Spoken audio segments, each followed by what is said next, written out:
ಎಲ್ಲಪ್ಪ ಅಶ್ವಿನಿ ಅವರು ಕ್ಲೀನ್ ಮಾಡಕ್ಕೆ 10 ನಿಮಿಷ ನಂಗೆ ರೆಸ್ಟ್ ಬೇಕು. ಬ್ಯಾಕ್ ಪೇನ್ ಆಗ್ತಿದೆ, ಮಾಡ್ತೀನಿ. 10 ನಿಮಿಷದಲ್ಲಿ ಬ್ಯಾಕ್ ಪೇನ್ ಹೋಗುತ್ತಾ?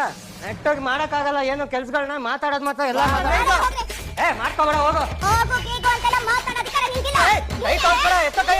ನೀನ್ ಯಾಕೆ ಕೈ ತೊಳ್ಕೊಳ್ತೀಯ? ಎತ್ತಾಗ ಮರ್ಯಾದೆ ಕೊಡ್ಲಿ.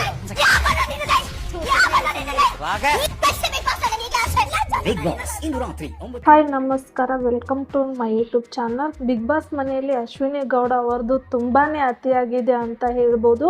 ಕ್ಯಾಪ್ಟನ್ ವಹಿಸಿರುವಂಥ ಕೆಲಸನೂ ಮಾಡ್ತಾ ಇಲ್ಲ. ಉಸ್ತುವಾರಿಯಾಗಿ ಏನು ಜವಾಬ್ದಾರಿಯನ್ನು ಕೊಟ್ಟಿರ್ತಾರೆ ಅದನ್ನು ಸರಿಯಾಗಿ ಮಾಡ್ತಾನೇ ಇಲ್ಲ. ಕೆಲಸ ಮಾಡು ಅಂತ ಹೇಳಿದರೆ ನನಗೆ ಬೆನ್ನೋವು ಅಂತಾರೆ. ಈ ರೀತಿ ಮಾಡಿದರೆ ಬಿಗ್ ಬಾಸ್ ಮನೆಯಲ್ಲಿ ಯಾವ ರೀತಿ ಇರ್ತಾರೆ ಗೊತ್ತಾಗ್ತಾ ಇಲ್ಲ. ಅಶ್ವಿನಿ ಅವರು ಮಾಡಿದ ತಪ್ಪೇನು ಎಲ್ಲವನ್ನು ನೋಡೋಣ. ಅದಕ್ಕೂ ಮೊದಲು ನೀವೇನು ನಮ್ಮ ಚಾನಲನ್ನು ಸಬ್ಸ್ಕ್ರೈಬ್ ಮಾಡಿಲ್ಲ ಅಂದರೆ ಈಗಲೇ ಸಬ್ಸ್ಕ್ರೈಬ್ ಮಾಡಿ. ಬನ್ನಿ ವಿಡಿಯೋ ಶುರು ಮಾಡೋಣ. ಹೌದು, ಬಿಗ್ ಬಾಸ್ ಮನೆಯ ಕ್ಯಾಪ್ಟನ್ ರಘು ಅವರು ಏನಿದ್ದಾರೆ, ಅವರು ಅಶ್ವಿನಿ ಗೌಡ ಅವರನ್ನು ಹುಡುಕ್ತಾ ಇರ್ತಾರೆ.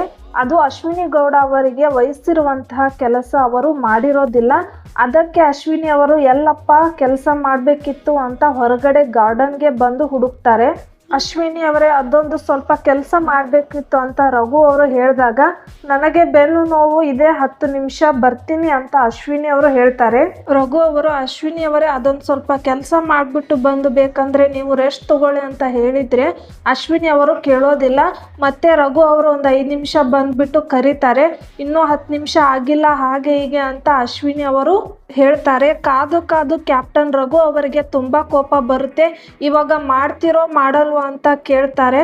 ಮಾಡಲ್ಲ ಹೋಗ್ರಿ ಅಂತ ಹೇಳಿದಾಗ, ಏನು ಮಾಡಿಲ್ಲ ಅಂದರೆ ಯಾಕೆ ಇರ್ತೀಯ, ಹೋಗು ಅಂತ ಅಶ್ವಿನಿ ಅವರಿಗೆ ಜೋರಾಗಿ ಹೇಳ್ತಾರೆ. ನೀನು ಯಾರು ಹೋಗು ಅಂತ ಹೇಳೋಕೆ ಅಂತ ಕೈ ತೋರಿಸ್ಬಿಟ್ಟು ರಘು ಅವರ ಹತ್ರ ಬರ್ತಾರೆ. ಕೈ ತೋರಿಸ್ಬೇಡ ಅಂತ ಹೇಳಿದಾಗ, ನೀನು ಯಾವನಲ್ಲಿ ಹೇಳೋಕೆ ನನಗೆ ತೋರಿಸ್ಬೇಡ ಅಂತ ಈ ರೀತಿ ಹೇಳ್ತಾರೆ.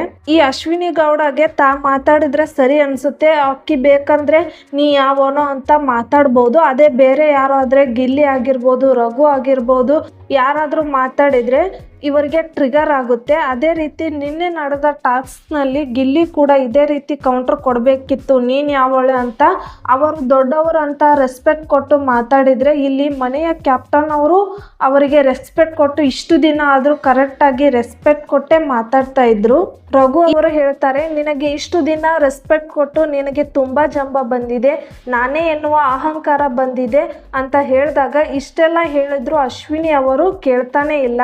ನೀನು ಯಾವನಲ್ಲಿ ನನಗೆ ಹೇಳೋಕೆ ನೀನು ಕೈ ತೋರಿಸ್ಬೇಡ ಅಂತ ಜೋರಾಗಿ ಹೇಳ್ತಿದ್ಯಾ ಅಂತ ಕೂಗಾಡ್ತಾ ಇದ್ದಾರೆ. ಹೌದು, ಈ ಅಶ್ವಿನಿ ಗೌಡಗೆ ಇವರಿಗೆ ರೆಸ್ಪೆಕ್ಟ್ ಕೊಟ್ಟು ದುರಂಕಾರ ಜಾಸ್ತಿನೇ ಆಗ್ತಾ ಇದೆ. ಅಶ್ವಿನಿ ಗೌಡ ಅವರನ್ನು ಇನ್ನೂ ಬಿಗ್ ಬಾಸ್ ಮನೆಯಲ್ಲಿ ಯಾಕಾದ್ರೂ ಇಟ್ಕೊಂಡಿದ್ದಾರೆ ಅಂತ ಗೊತ್ತಾಗ್ತಾ ಇಲ್ಲ. ಇದೆಲ್ಲ ಆದ ನಂತರ ಅಶ್ವಿನಿ ಗೌಡ, ನಾನು ಒಂದು ಕ್ಷಣನೂ ಇಲ್ಲಿ ಇರೋದಿಲ್ಲ, ಬಿಡಿ ಅಭಿ, ಬಿಡಿ ಆ ಜಾನ್ವಿ ಅಂತ ಅವರ ಕೈಯನ್ನು ಬಿಡಿಸ್ಕೊಂಡು ಡೋರ್ ಹತ್ರ ಹೋಗಿ ಡೋರ್ ಹಿಡ್ಕೊಂಡು ಎಳಿತಾ ಇದ್ದಾರೆ ಅಂತಾನೆ ಹೇಳ್ಬೋದು. ಏನದು ಎಳೆದ ತಕ್ಷಣ ಬಂದ್ಬಿಡುತ್ತೆ ಅನ್ನೋ ಹಾಗೆ ಬಿಗ್ ಬಾಸ್ ನನ್ನ ಕಳಿಸಿ, ನಾನು ಇರೋದಿಲ್ಲ ಅಂತ ಹೇಳ್ತಾ ಇದ್ದಾರೆ. ಬಿಗ್ ಬಾಸ್ ಈ ಅಶ್ವಿನಿ ಗೌಡರನ್ನ ಕಳಿಸಿದ್ರೆ ಒಳ್ಳೆಯದು. ಈ ಅಶ್ವಿನಿ ಗೌಡ ಅವರಷ್ಟು ದುರಂಕಾರ ಅಹಂಕಾರದಿಂದ ಯಾರು ಇಷ್ಟು ಮೆರಿತಾ ಇಲ್ಲ ಅಂತ ಹೇಳ್ಬೋದು. ಇವ್ರ ಅಪ್ಪ ಮಾಡಿದ್ದಾರೆ ಅಂತ ಇಷ್ಟು ಮೆರಿತಾ ಇದ್ದಾರೆ, ಇಷ್ಟು ಆಟ ಆಡ್ತಾ ಇದ್ದಾರೆ. ಈ ಇಷ್ಟೆಲ್ಲ ಮೆರಿತಾ ಇರೋರು ಬಿಗ್ ಬಾಸ್ ಮನೆಯಲ್ಲಿ ಇರೋದಕ್ಕೆ ಯೋಗ್ಯತೆ ಇಲ್ಲ ಅಂತ ನನ್ನ ಅನಿಸಿಕೆ. ಹಾಗಾದರೆ ವೀಕ್ಷಕರೇ, ಇದರ ಬಗ್ಗೆ ನಿಮ್ಮ ಅನಿಸಿಕೆ ಏನು ಅನ್ನೋದನ್ನು ಕಮೆಂಟ್ ಮೂಲಕ ತಿಳಿಸಿ. ಹಾಗೆ ಈ ವಿಡಿಯೋಗೊಂದು ಲೈಕ್, ಶೇರ್ ಮತ್ತು ಸಬ್ಸ್ಕ್ರೈಬ್ ಆಗೋದನ್ನು ಮರಿಬೇಡಿ.